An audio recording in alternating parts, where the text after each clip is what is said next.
Hello les amis, c'est Mortal G, j'espère que vous allez bien.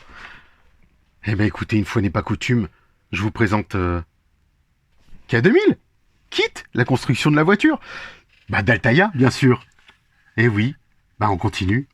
Vous savez que je vous ai présenté récemment, même d'ailleurs si vous avez suivi le montage de la voiture ou si vous-même l'avez déjà fait, je vous ai présenté les épisodes précédents 14, 13 et 12 de ce nouvel envoi d'Altaïa et on nous avait superbement et gentiment offert notre coffret que je vais vous présenter ici si vous ne l'avez pas vu, le fameux coffret, donc si vous ne l'avez pas, demandez-le, je parle bien des abonnés, et puis on a pu glisser tous nos fascicules à l'intérieur, donc moi je vais en recommander d'autres, je vais voir si c'est possible auprès d'Altaïa, très très beau coffret de rangement. Voilà, il est basique, il a son effet, hein, c'est pas miraculeux en soi, mais on reprend bien la charte graphique, tout est calé, tout est déjà programmé, la photo, le visuel, le kit, le petit standy qu'on retrouve partout, logoté Knight Rider. Et ben moi je trouve que c'est du plus bel effet quand on est fan avec le scanner de kit et c'est parti.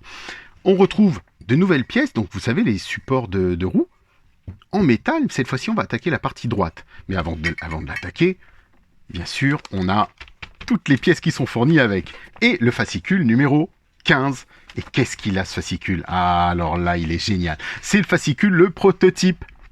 Qui est le prototype? Bah, c'est CAR. K-A-R-R. Alors, c'est en anglais Night Automated Roving Robot. On va dire Night automatique robot roulant, si on prend le nom français. Et on va avoir dans cet épisode 9 le détail, le prototype, 45 minutes, que vous connaissez vraiment. Alors ce qui est bien, c'est première diffusion aux États-Unis, première diffusion en France le 27 mai 86. Donc là déjà, on n'est plus 85, on a bien entamé, on est toujours pourtant dans la première saison, mais on avance. Peter Cullen faisait la voix de Car dans la version originale. Vous savez que c'est Anthony Daniels, William Daniels, parce que Anthony Daniels c'est 6PO. Anthony Daniels c'est William Daniels qui faisait donc Kit. En français, ça reste Guy Chapelier qui fait les deux voix, la voix de Kit et de Car. Alors là, il n'est pas précisé pour la voix française, mais je vous le dis, parce que on le sait tout simplement, c'est comme ça. Et ensuite, on aborde bien sûr, comme d'habitude, des fonctions, des éléments de cet épisode, des résumés, le saviez-vous, le paradoxe de la force irrésistible, alors le concept philosophique mentionné dans l'épisode pour savoir ce qui se produirait dans l'affrontement qui a finalement lieu entre Kit et Car, le paradoxe de Xénon, bien sûr, puisque on en entend parler. Kit explique ce qu'est le paradoxe de Xénon, quand deux forces s'opposent, que se passerait-il si une force irrésistible s'opposait à un objet immuable. Donc voilà. On retrouve tout ça, c'est le paradoxe de Xénon. Donc on en parle, donc on nous donne une notion de physique, mathématique. On voit Car, on voit pilotage automatique, téléphone, annulation, prédiction des possibilités de Kit. Alors prédiction des possibilités, c'est ce qu'on appelle, oui, c'est du prédictif. Le prédictif, aujourd'hui, c'est une des valeurs sûres des ordinateurs. On est en train de travailler sur le prédictif, de plus en plus sur le prédictif. Comment anticiper du trafic, comment anticiper tout ce qui va se passer. Ça peut être aussi bien dans une épidémie ou quoi que ce soit, ou dans un comportement humain. Vous savez... Minority Report est un petit peu dans ce système prédictif. Et on est vraiment dans une intelligence prédictive. Donc voilà, on a l'affrontement de Kit et Car, le premier, enfin, vous savez, le Car noir, Kit noir. Au début, c'est la même voiture, même modèle, même protocole, dirons-nous. Sauf que il y a juste les LED de la VoiceBox qui sont différentes. Comme ça, si vous souhaitez vous faire un Kit ou un Car, sachez que c'est la même. Exactement la même voiture. Ils l'ont ensuite modifié, changé la version et ils l'ont transformé en Car. Aujourd'hui, on va aborder la fixation du passage de roue avant droit sur le châssis. Donc ça, on l'a déjà fait, on l'a déjà abordé sur la partie gauche. Donc on abordera la partie droite. Celle-ci est un petit peu plus pointue avec certains détails qui me... on va essayer d'entrer justement dans le fond du problème avec plus de précision. Donc là, super, on a 3 pages dédiées à Car. Donc, je le disais, le prototype robot révolutionnaire, Night Roving Robot par exemple, Car 1, les fonctions de Car, bien sûr, qu'on retrouve, système anti-vol, pilote automatique, elles sont comme celles de Kit en fait, mais on détaille ensuite que Le synthétiseur vocal est à l'origine un simple carré rouge, a été modifié à partir de l'épisode 14 de la première saison, Cœur de pierre, pour adopter un look plus attrayant avec un vumètre à 3 barres. C'est le fameux vumètre qui vous donne ces petits... quand Kit discute ou parle avec vous, ben voilà, ça bouge. Avant c'était l'écran rouge. Donc, attardez-vous sur cette partie, c'est super sympa. On parle de car et c'est génial. Donc les amis, ben on avance, on continue sur cette partie qui n'est pas négligeable. Je vois qu'il y a des petites pièces, on va rentrer dans le vif du sujet et puis, allez hop, c'est parti, on fonce. À tout de suite.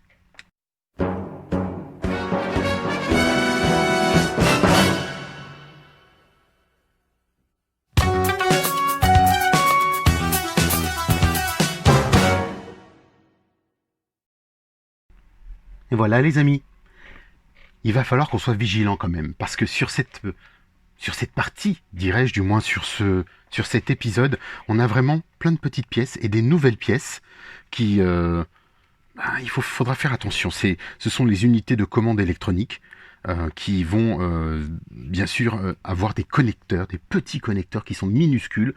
Je vous invite à... Vous vous souvenez de votre petite pince ? Je pense que c'est peut-être le moment de la sortir, à l'utiliser. On va prendre, bien sûr, notre passage de roue, celui sur lequel on avait déjà bien avancé, le second de la partie droite, je rappelle, R, right, et on va venir fixer, comme pour le premier, le support supérieur de l'amortisseur avant droit. Donc, souvenez-vous, alors on peut aller dans le sens qu'on veut, hein, mais... il y a bien un positionnement. Donc on va s'y atteler. Et voilà. Ça bouge plus. Bien sûr, on va le visser. Il nous faut des vis GM. Donc c'est parti. Nos 3 petites vis GM qui sont ici. On attaque. Puisqu'on est entré dans le vif du sujet. On a 5 vis GM, donc ça, on sait bien qu'il va falloir en utiliser d'autres. Donc on en prend 3. Et puis on visse. C'est tout ce qu'on sait faire, nous.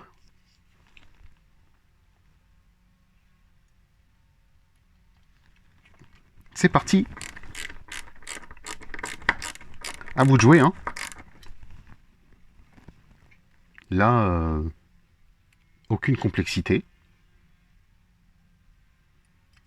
Si ce n'est après la visibilité que vous avez chez vous. Si c'est comme chez moi, c'est catastrophique. Il faut que je mette sinon des halogènes partout à l'étage. Mais là où je suis, bon ben, on va dire que ça me convient. Ah, j'ai un bug sur celui-ci déjà. Alors voyons qu'est-ce qui se passe. Est-ce que le pas de vis c'est fait, pas fait? On va voir si la vis se retire. Je vais essayer de changer de vis. Vous voyez comme quoi ça peut arriver. Est-ce que la vis du fond se visse sans souci, elle?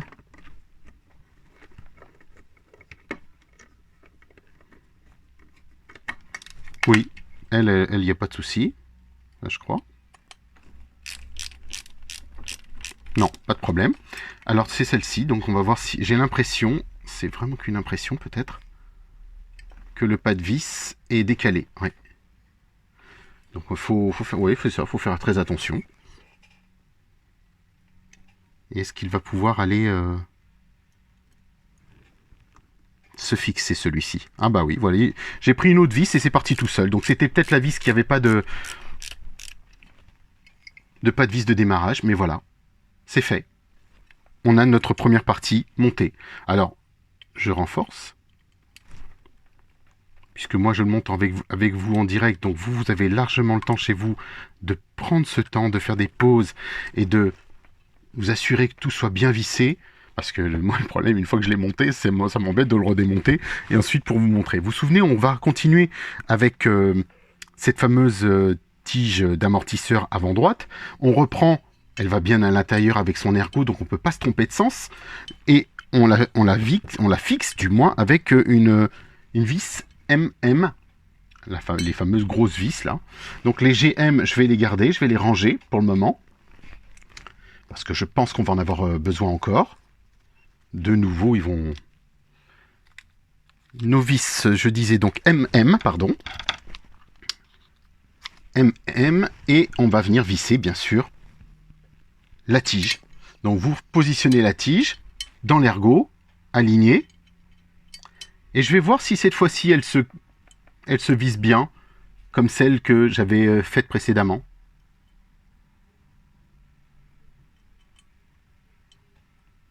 Ou est-ce qu'elle est de toute façon faite pour bouger, pour avoir un certain jeu, un accès et...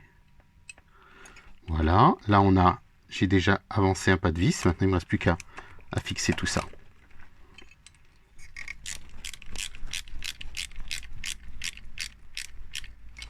Eh ben, écoutez, oui, ça bouge encore.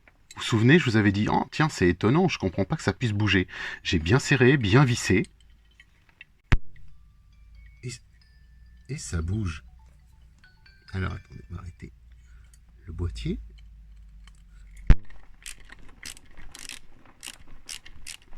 Voilà, je crois que le pas de vis ne veut pas aller plus loin et de toute façon, ça bouge. C'est fait pour. Alors, on continue, on poursuit cette partie-là. On va venir placer la base de l'unité de commande électronique. Alors, c'est ce fameux gros boîtier carré, enfin carré rectangulaire, si je puis dire, qui ressemble un peu à la batterie. Et il va venir, lui, se fixer ici. Vous voyez, ça s'emboîte plutôt proprement, même, je dirais correctement. Je vais juste voir s'il a un sens particulier.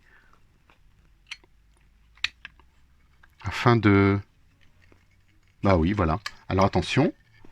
Face à nous, parce que je ne le vois pas trop sur les photos, face à nous, on va avoir ceci. Donc je le pivote, je le remonte, pour que vous soyez dans le bon sens. Vous voyez ?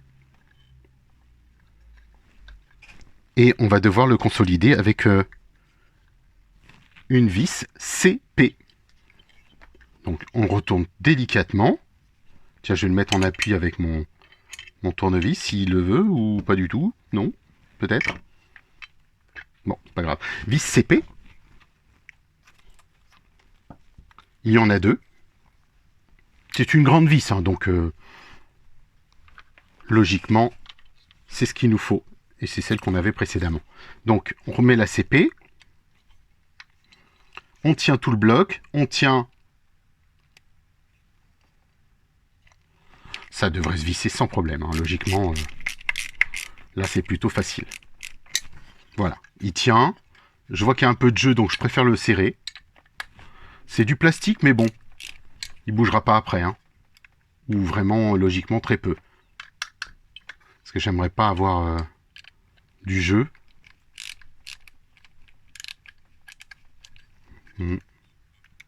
Oui, ça va, on va dire que ça va. Ouais, je trouve que le plastique, il est encore... Ouais, il a du jeu.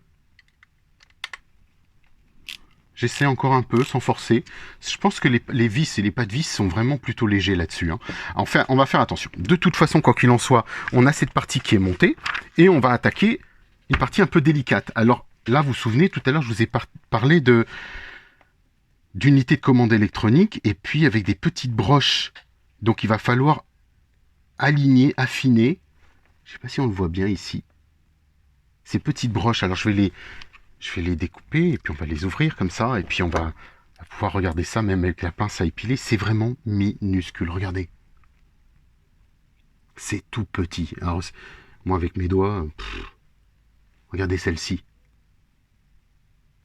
Alors vraiment attention de ne pas les perdre, installez-vous confortablement. Il va falloir trouver un sens. Alors je vois que là, celle verticale, donc je vais regarder si elle, en pleine lumière, si elle a un sens vraiment autre qui nous permette de dire attention, elle se met en bas.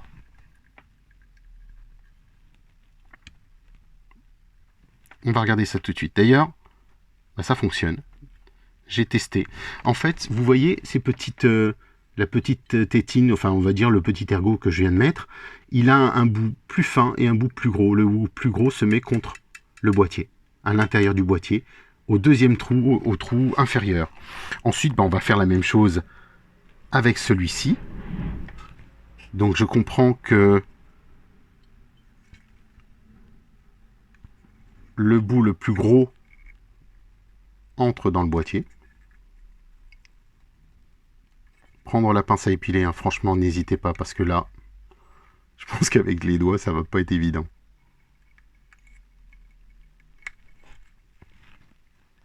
Ah, il y a un sens, les amis, alors attention.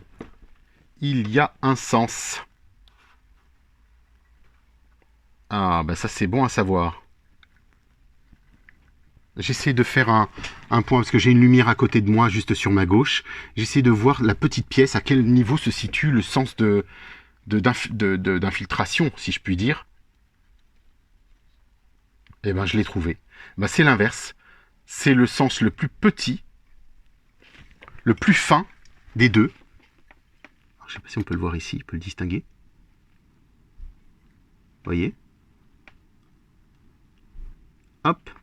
Alors je vais essayer, parce qu'après, entre ce qui est dit et à faire, et ensuite ils disent donc en 15H, c'est celui-ci, oui c'est ça, on insère la broche, l'autre broche du connecteur droit doit être orientée vers la droite, comme sur la photo, donc c'est ce que j'ai fait, orienter vers la droite, faire passer une extrémité du fil par-dessus la pointe de la borne. Eh ben, on y va. Donc le fil est à l'intérieur.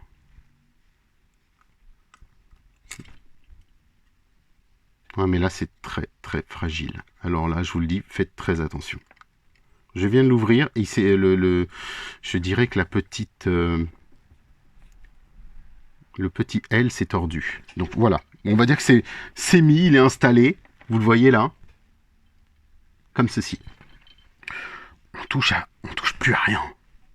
Il est installé, c'est déjà ça. On va venir ensuite prendre le bloc complet de kit de notre voiture, parce qu'il faut qu'on avance sur kit. Et celui-ci va venir se fixer aussi, comme celui qu'on a fait précédemment. Hop.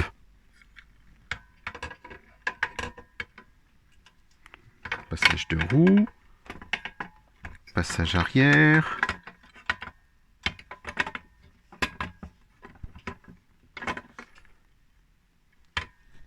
Vous vous souvenez, hein? Alors attention, je vais maintenant venir vers vous. Vous vous souvenez de ça? Il va falloir, bien sûr, passer l'autre dedans.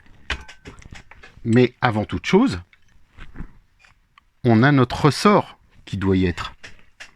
Donc le ressort, vous maintenez le tout, on descend tout doucement, on entre la tige à l'intérieur de l'amortisseur, et puis voilà, on y est. Tout y est là, vous voyez? C'est pas trop sorcier, c'est juste un petit peu de dextérité, mais ça va. Ça se fixe bien. Et on va venir consolider, appuyer, parce que je vois bien que c'est ce qu'il nous demande, et puis je vois que là, le ressort fait bien son effet de ressort d'ailleurs, avec les petites vis EM. Alors, où sont donc nos vis EM? Elles sont là. On ouvre tout ça.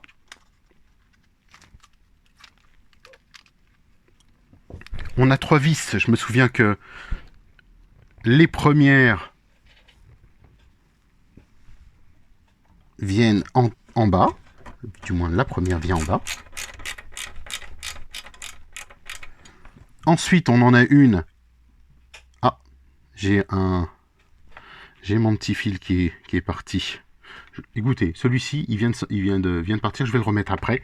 Donc, juste le moment de visser tout ça, le temps de visser tout ça, et puis on va le remettre après. J'ai pas envie de faire d'impair. Ensuite, on le visse à l'intérieur, comme sur le montage précédent. Alors, je sais pas si vous le voyez d'ici. C'est pas évident. Alors, hop, je vais le mettre pour vous.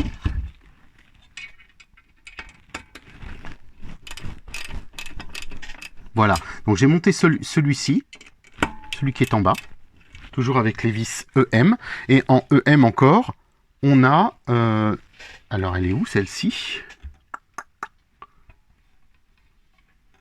Où est-ce qu'elle est mon autre EM? Vous voyez, hein, j'essaie de faire des zooms pour vous. EM, voilà, où est-ce qu'elle est? Ici.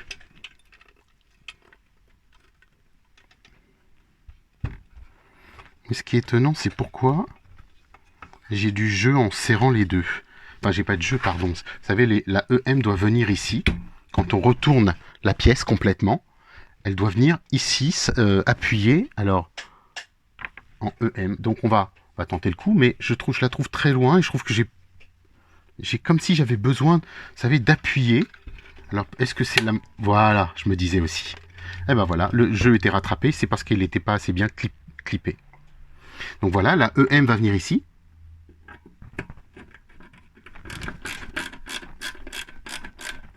Toujours vis métal, donc celle-ci vous pouvez y aller, on peut forcer. Hein.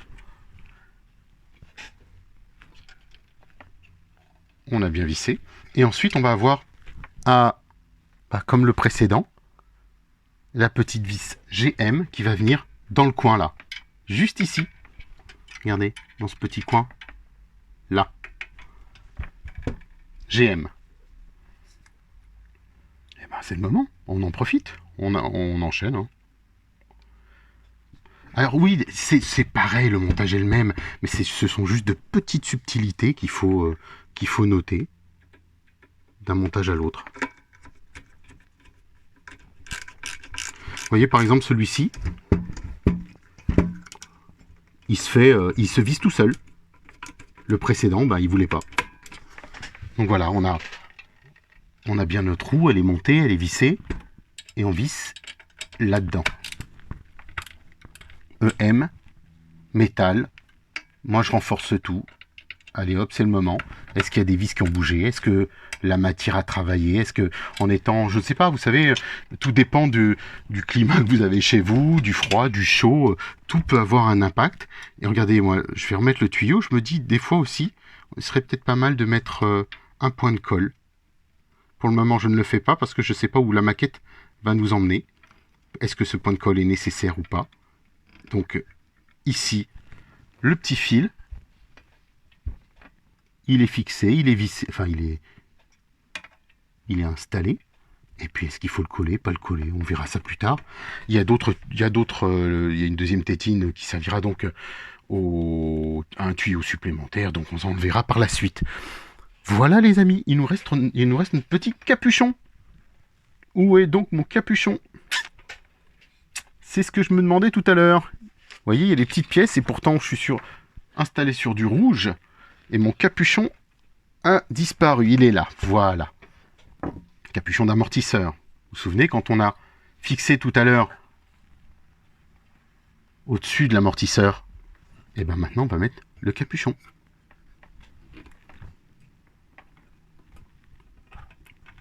Et voilà. Bon, vous constatez que celui-ci, il se défait encore. Donc on va voir à la longue ce qu'il nous demande. Est-ce qu'il est nécessaire de le coller, pas de le coller? Moi, pour le moment, je vais le laisser, oui, on va le laisser ici. Et puis, on va voir s'il faut l'enfoncer un peu plus loin. Est-ce que la pièce a besoin... Tiens, je l'enlève complètement. Pour voir si elle a besoin qu'on la mette plus loin et qu'elle bouge plus. Éventuellement.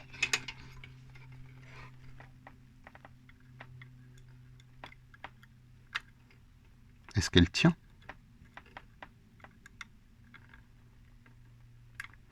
Voilà, pour le moment, ça reste à voir. Mais on y arrive. Vous voyez, regardez ce passage de roue qui prend forme. Hein. Non, c'est joli. Hein. C'est joli, mais ce que surtout je constate, c'est que ça commence à devenir lourd, les amis. Ça commence à devenir très lourd. Donc, imaginez-vous, on rajoute une roue, on va rajouter une autre. Les 7 kilos, quand il va falloir bricoler tout ça, ça va être dur. Hein. Et ben voilà, on y est, on avance bien sur notre cher kit. C'est plutôt pas mal. Hein. Moi, je vais la décortiquer, je vais regarder tranquillement, tout seul. Et puis, écoutez, on se tient vite au courant. On voit comment ça évolue, on avance. Et écoutez, pensez au petit pouce, les amis, ça me fera plaisir. Petit pouce, la formule habituelle, hein.